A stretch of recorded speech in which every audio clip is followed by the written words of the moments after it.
This is Success Stories, a program at the Sorrell College of Business at Troy University. I'm your host, Alan Mendenhall. I'm Associate Dean of the Sorrell College of Business and Executive Director of the Manuel H. Johnson Center for Political Economy. Success Stories is a program that highlights the lives and careers of people who have accomplished great things.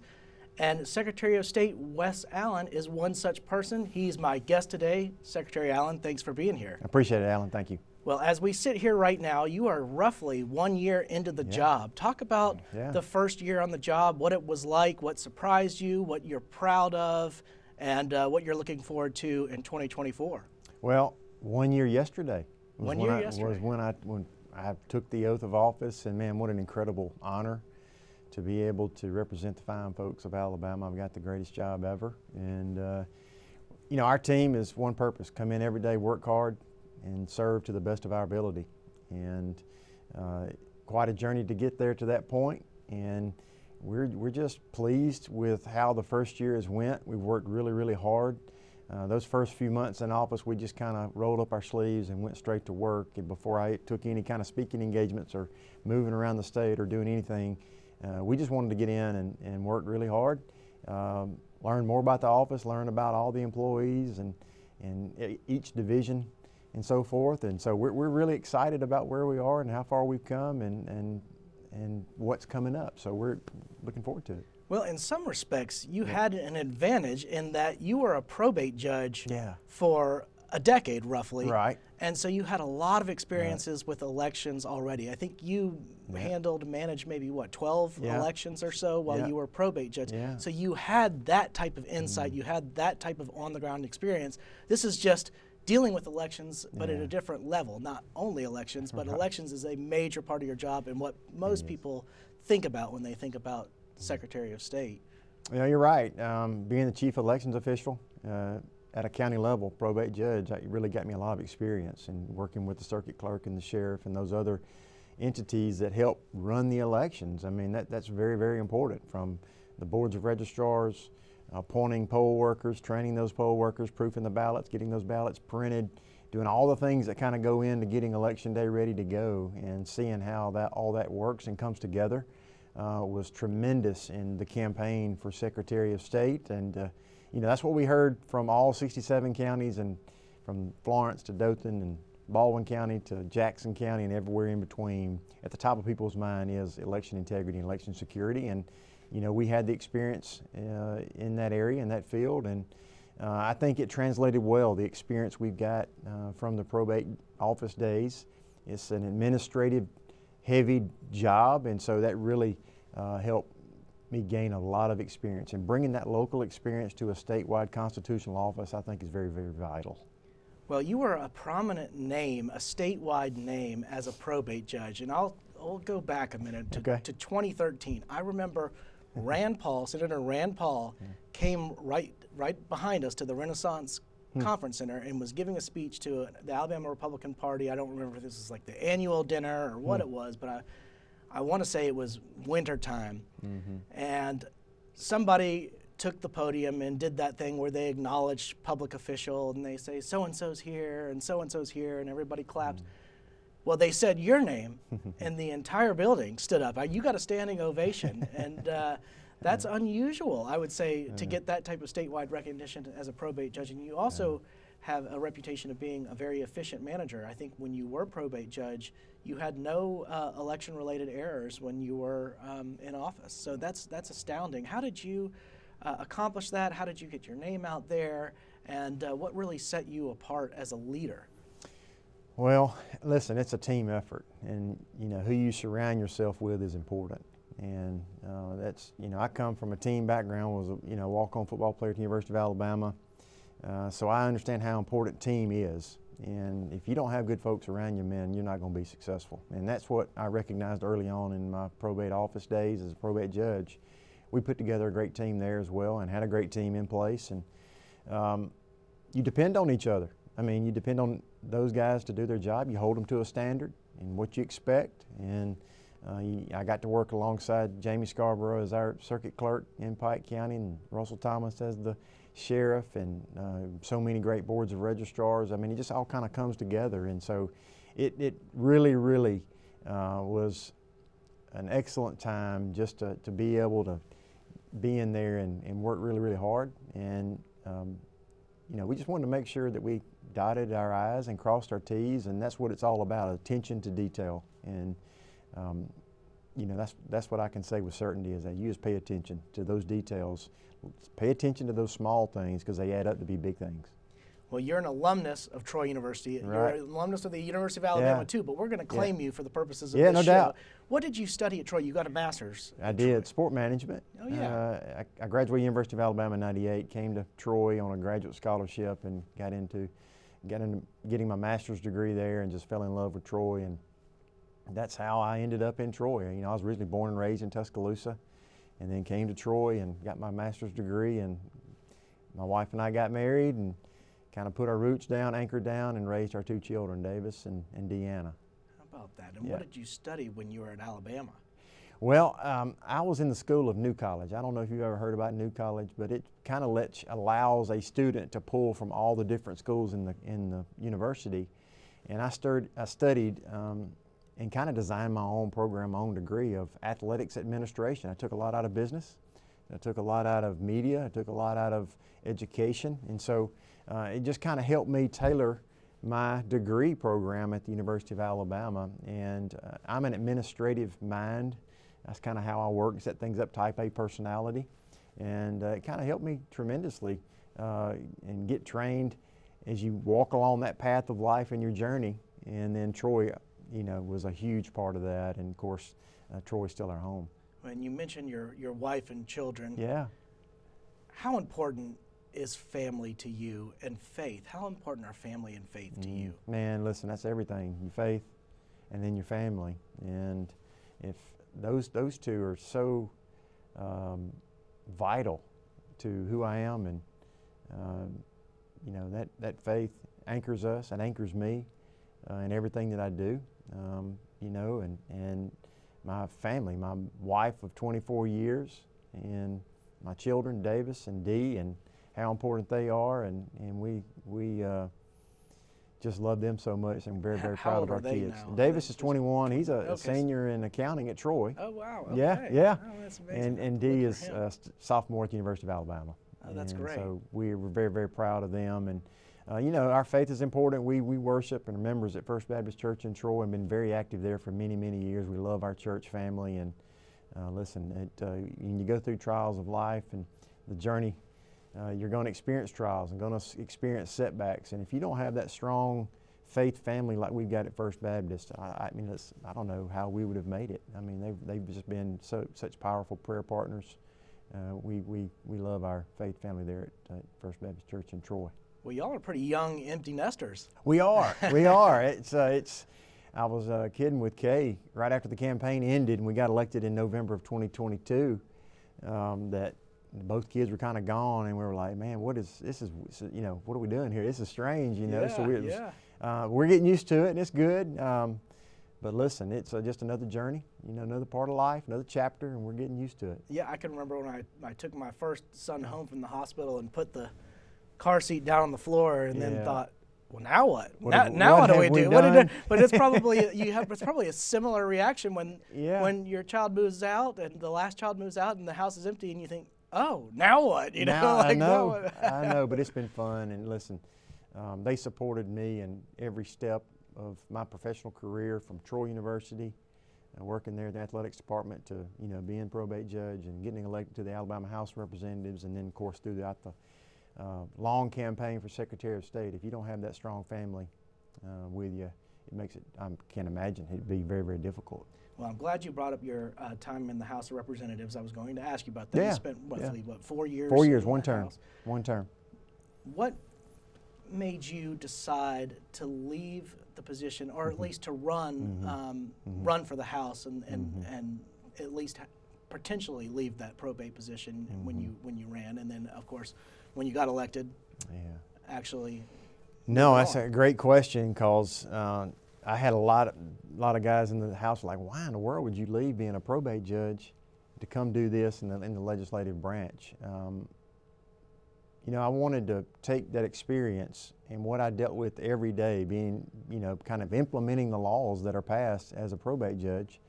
I wanted to be able to expand our reach and our influence in representing and advocating for the people of Pike and Dale counties in the Alabama House of Representatives. Now, it was one of those situations where I had to choose, because the probate judge office and the office for Alabama House of Representatives at that time was on the ballot at the same time. So it wasn't a free shot for me. I had to pick. You had to pick. And so we decided to make the decision and to run for Alabama House of Representatives, and thankfully we were successful. And we, of course, we took it on just like we do anything else. We worked really, really hard and get up early and stay late and do the things we got to do. And thankfully the people of that district saw what we did in our probate office and what changes we made and modernizing the office and all these things that we did in the office. They recognized that, and they saw too how we stood up for the culture and did some other things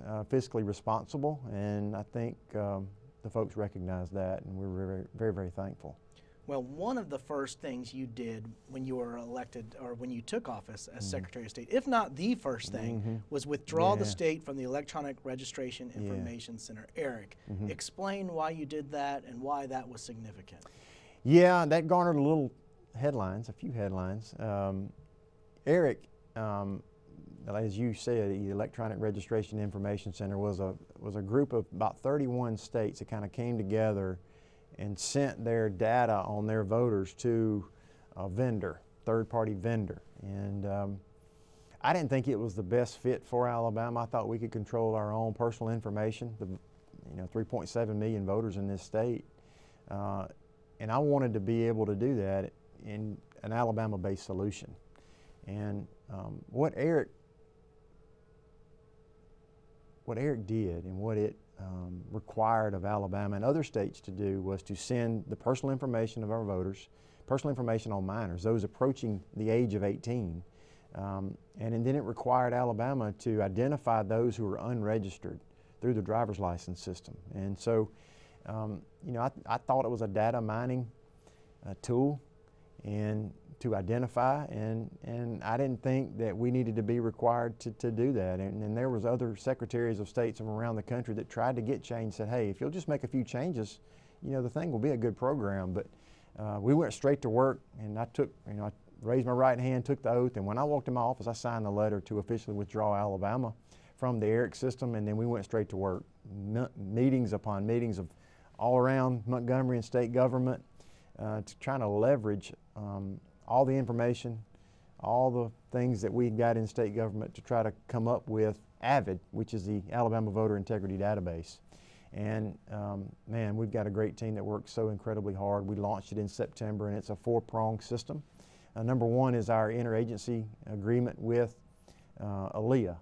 So if you decide to move and leave Alabama and go to, say, Missouri, and you get a driver's license in Missouri, Missouri will alert Alabama that Alan Mendenhall got a driver's license in Missouri, and then Alabama will cancel your Alabama driver's license. And so we've been working that data that we've received from ALEA on a monthly basis. It's been about 8,500 individuals that have received driver's licenses since we started this whole program. And so what we'll do is we'll send a card to them and say, hey, we've received information that you may have moved. It's a pretty good indicator when you get a driver's license in another state that you've moved. And so we send those notices out and say, hey, either tell us we made a mistake or remove yourself from the voter list, or hopefully they'll get that notice. Because one thing we have to comply with federal law is it takes 4 years to remove someone from the voter list. So it's real easy to get registered to vote, but it's more laborious to remove someone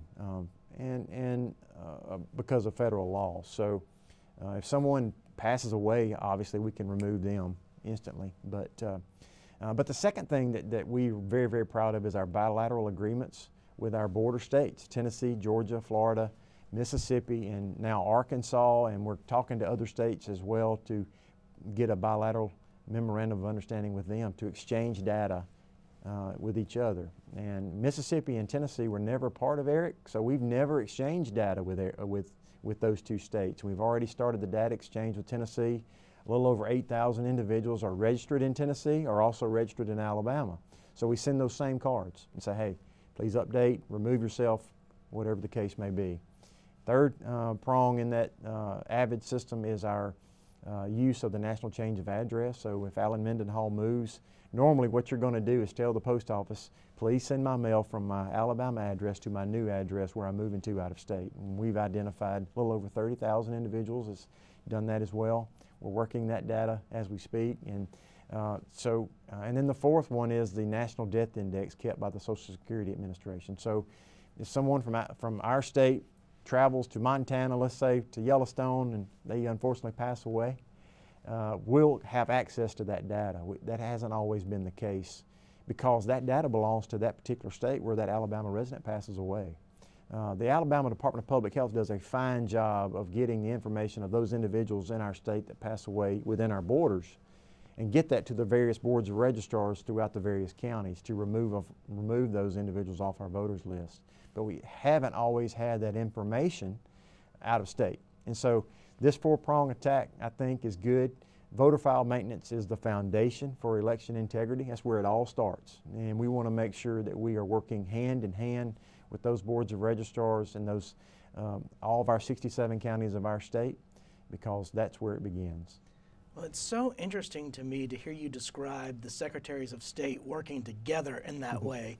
You know, in my legal universe, I'm used to hearing about attorneys general working together through RAGA and through other forms of organization.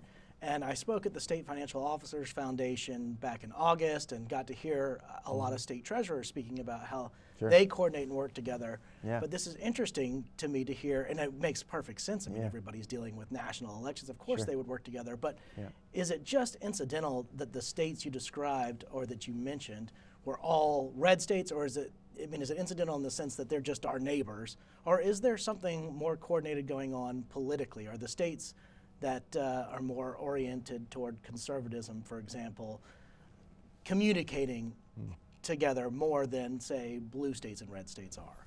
Well, I think as far as the ones that we've got the memorandums of understanding we've signed with, the border states is where I really wanted to start and really wanted to focus, because as I said before, Mississippi and Tennessee were never a part of ERIC, so they never sent their data to that vendor for them to work their algorithms and do whatever else they did to give us that information. So it was important to get those two states. And then, of course, Georgia's a huge state population-wise. Florida is a huge state, 15 or so million voters. I mean, good gracious. So that's important. And, of course, Arkansas as well. But, you know, they are conservative states like we are, and conservative secretaries of state, my counterparts, so it's a natural fit to, you know, and geographically as well. So I thought it was just a natural fit to be able to work alongside those secretaries in the southeastern portion of the United States. Well, of course, your father, Gerald Allen, is in politics as well, served in both the House and the Senate. Sure. And how many father-sons have served in the legislature simultaneously? I don't know that there's ever, I know we were the first one to serve at the same time. Okay, that's what that's what I meant, like serving at the same time, serving Senate and the House. Yeah, so that was a pretty neat historical moment there for he and I. And then listen, he's been such a mentor, and just watch him work and his work ethic and how he represents, you know, Senate District 21, which is Tuscaloosa and Pickens County. It's been fun to watch him and his career.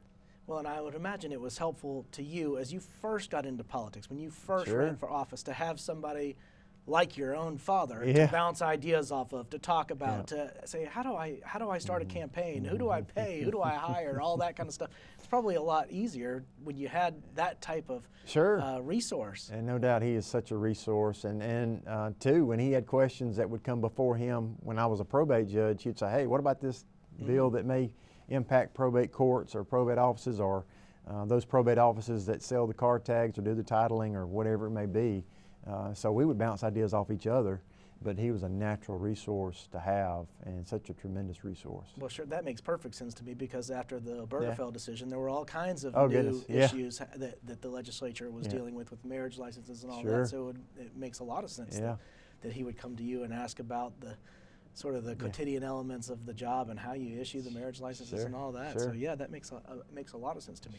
Well, viewers of this show, many of them at least, are college-age students. This is a program of Troy University. Yeah. And so students watch the show to see how it is that people got where they got.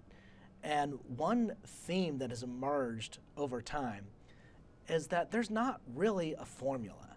There's not really a single path that people take to become successful. Some people are successful in different areas, whether it's business, some people are successful in politics, some people are successful in journalism, or whatever it is. But there's no sort of how-to manual to do it. And sometimes there are accidents, sometimes things are planned. But the one thing that I have noticed is that most people who've come on the show are diligent, they're hard workers, they're tenacious, and they're ambitious. But I would like to hear what your thoughts are in terms of advice. If you had to advise young people about their careers, not necessarily, oh, go be a lawyer or go be a doctor or whatever, but what they need to account for when they're considering their careers and what values and priorities they need to assess, what would that piece of advice be? Oh, goodness. That's a good question. That's why I tried to make it as long as possible. Yeah, no, I appreciate it. I appreciate that. No, listen, it's the simple things never go out of style. I mean, it's about showing up on time, being early actually, the way you present yourself, how you dress, being professional, how you interact with those individuals, treating others with respect, and giving respect, and just like you touched on, just in today's day and time where we're at, if you just get there early and work hard, you're going to set yourself apart. I mean, if you just get there and do a good job and be diligent in what you do, ask questions, and be willing to do the small things. Be willing to do that and to learn, and just stack days on top of days. There's going to be days when you don't want to go into work and don't want to do the things you got to do to set yourself apart, but that's the days that you got to run to the fight. And that's one thing I try to instill in my children, is that sometimes when things get difficult, you can't run from that. That's when you got to go to it and address it straight on. And that's one thing I've always tried to do, is just address things straight on and go to it and run to the fight and get in it and go for it and get after it and work hard and just get there early and stay late and do what you got to do to be successful. Now, I'm kind of hearing a little bit of the football player coming out in you here too. That's well. right. There's got to be a lot of that in athletics. And, sure. You said did you walk onto Alabama's football team, and who was coaching then? Coach Gene Stallings was my first coach. I got there for his last season in '96, and then I finished up under Coach Mike Dubose. And Dabo Swinney, the head coach at Clemson, was my position coach. And so to be a walk-on, I mean, it's a little different path than being a scholarship player.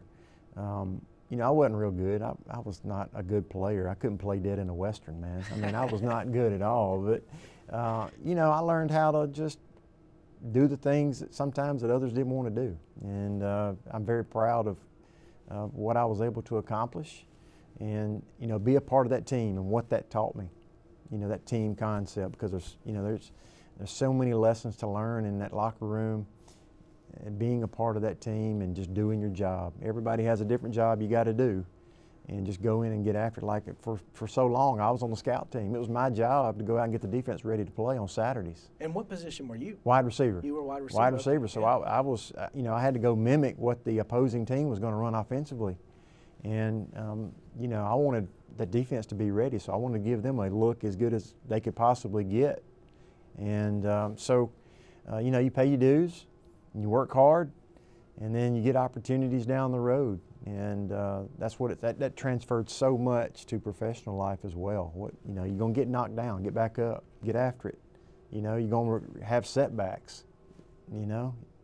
Dust yourself off, keep moving forward, keep pushing forward, and just stack those days on top of each other and just keep moving. And that's probably if I had advice for these kids that are getting ready to graduate college, man, just get in there and get after it. And you did that football program all 4 years? 3 years. Oh, 3 years. Yeah, 3 out of 4. 3 years. Okay, yeah. How about that? And what are you thinking about your new coach? Well, I don't know much about him, so Yeah. it's going to be interesting to kind of see how he puts the staff together. And from what I can tell, I think he's doing a fine job of putting the staff together. You know, it's a different game than it was when I came through in the late 90s. I mean, you know, we didn't have to deal with that transfer portal or the NIL situation. So it's a whole different situation, and I can't imagine being a head coach in today's environment, having to deal with that. Not, you know, it used to be hard just to kind of recruit, but now you got to recruit the team you got to stay. So we'll see. I think he's impressive. He's won every place he's been, from what I understand, and he seems like a very, very hard worker and very diligent. So he'll have opportunities to be successful. Well, I'm still looking for these NIL deals for professors How and, about and it? college administrators. Right. I can't find Right. any out there, but if you ever come across one, be sure to let me know. I will. Well, Yeah. Secretary Allen, thank Yes, you sir. very much for coming on the show. Really appreciate it. Thank you, Alan. This has been Success Stories, a program of the Sorrell College of Business. Thank you for watching.